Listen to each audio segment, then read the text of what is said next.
আসসালামু আলাইকুম everyone, welcome back to my channel. আশা করি সবাই ভালো আছেন। বাজারে কিন্তু এখন অনেক কাঁচা আম পাওয়া যায়, তো কাঁচা আমের একটা আচার আজকে দেখানো যাক। তো আমি কিন্তু চেষ্টা করেছি অনেক সহজভাবে আজকে এই আচারের রেসিপিটা দেখানোর।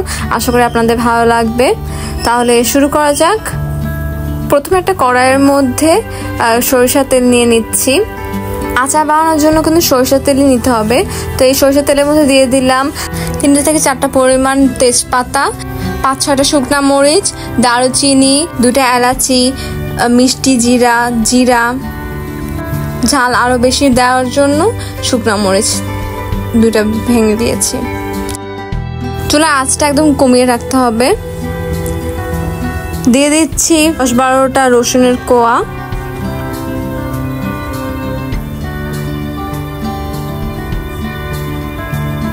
এখন একটু সবগুলো উপাদানকে মিক্স করে নেব। 1 চামচ পরিমাণ হলুদ গুঁড়া, জিরা গুঁড়া, স্বাদ মতো লবণ দিয়ে আবার ভালোভাবে মিক্স করতে থাকবো।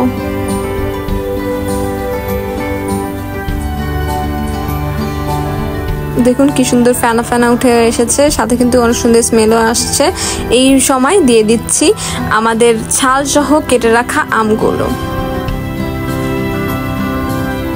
এই ছাল সহ আমগুলো কিন্তু রোদে শুকাতে হবে 2 থেকে 3 দিন অথবা 1 দিনের জন্য কিন্তু কড়া রোদের মধ্যে। এখন যেহেতু অনেক রোদ, 1 দিনের মধ্যেও কিন্তু এরকম সুন্দর করে শুকিয়ে আসবে।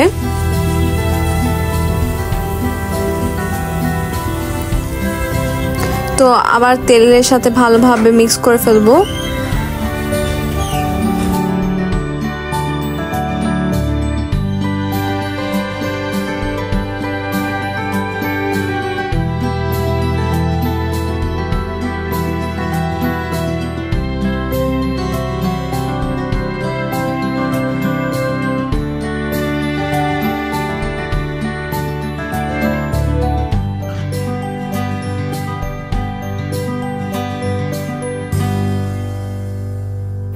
এখন দিয়ে দিচ্ছি আচারের মশলা, 1 চামচ পরিমাণ দিয়েছি এখানে।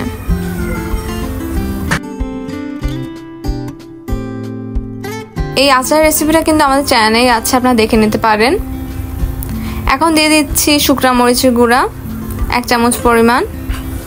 এখন সবকিছুকে ভালোভাবে মিক্স করতে থাকবো।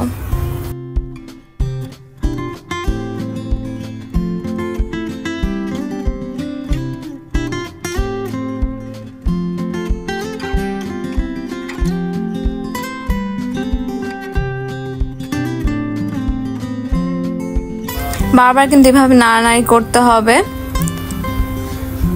তো এরকম যখন রং এসে যাবে, এই সময় আমরা এখানে ভিনেগার অ্যাড করব। আমি এখানে 1 কাপ পরিমাণ ভিনেগার অ্যাড করেছি। এই আচারটা কিন্তু 1 থেকে 2 বছরের মতন আপনারা সংরক্ষণ করতে পারবেন। তো এভাবে আরো কয়েকবার নাড়াচাড়া করার পরে আমাদের আচার কিন্তু রেডি হয়ে যাবে।